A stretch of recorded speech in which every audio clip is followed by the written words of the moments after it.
सो hello बच्चों, welcome to the next video. पिछली video में हम लोगों ने देखा कि पर्सन किसको बोलते हैं और मैंने टोटल आप लोगों को 7 टाइप के पर्सन बताए, जिसके अंदर से हम लोग सिर्फ एक ही पर्सन के बारे में स्टडी करने वाले हैं, जो कि नेचुरल पर्सन, इसका मतलब है इंडिविजुअल। और मैंने आप लोगों को ये भी समझाया कि एक इंडिविजुअल एक साथ एक टाइम पर यानी कि एक साल में कितने सोर्सेस से, मतलब कितने हेड्स से पैसा कमा सकता है। अब हम आगे से हम सोर्सेस नहीं बोलेंगे, हम हेड्स ही बोलेंगे। तो कितने हेड से वो पैसा कमाता है या कमा सकता है, ये हमारा सवाल था। फिर हम लोगों ने उसके ऊपर देखा तो हमको पता चला कि एक इंडिविजुअल जो है वो एक टाइम पर या एक साथ एक हेड से या 2 हेड से, 3 हेड से या 4 हेड से या 5 हेड से इनकम कमा सकता है। मतलब इंडिविजुअल के पास ये आज़ादी है कि वो चाहे तो जितने उतने हेड से इनकम हासिल कर सकता है।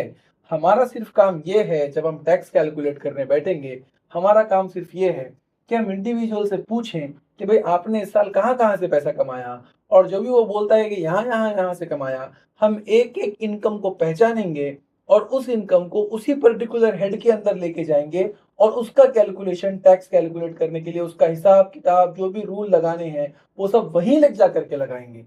जैसे कि वो अगर बोलता है कि सर मैं जॉब करता हूँ, तो जॉब से जो भी पैसा उसको मिल रहा है वो पैसे उठा के हम सैलरी के हेड में लेके जाएंगे और वहीं उसका हिसाब करेंगे। वो बोलता है कि सर मैं किराया खाता हूँ, तो हम उसके किराए के पैसों को हाउस प्रॉपर्टी के हेड के अंदर लेके आएंगे और वहीं के उसको रूल लगाएंगे और वहीं उसका हिसाब किताब करेंगे। ऐसे वो जो जो इनकम हमको सुनाएगा, हम वो इनकम को पहचानेंगे कि ये इनकम कौन से हेड में जानी चाहिए और उसको उसी हेड में लेके जाके उसका हिसाब करेंगे। अब तक हम लोगों ने ये देखा। अब आज एक मैं आप लोगों को नए कॉन्सेप्ट से मिलाने जा रहा हूं। सबसे पहले मैं वो कॉन्सेप्ट का नाम लिख देता हूं। तो वो नया कॉन्सेप्ट है who is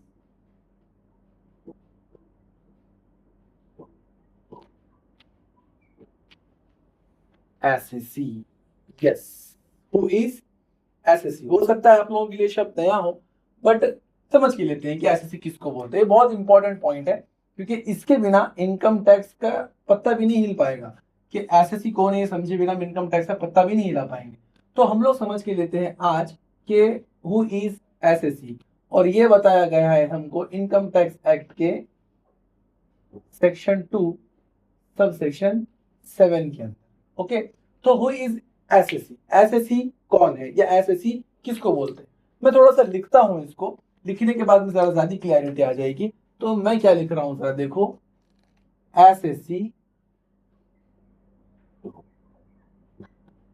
is a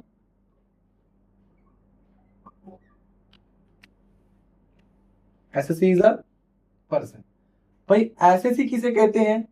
SSC कहते हैं पर्सन को।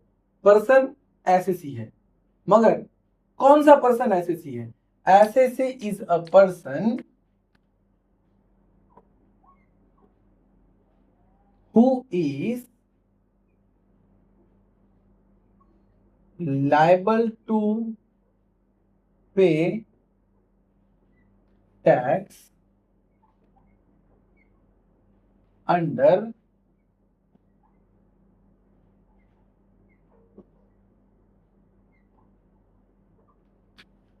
Income tax act.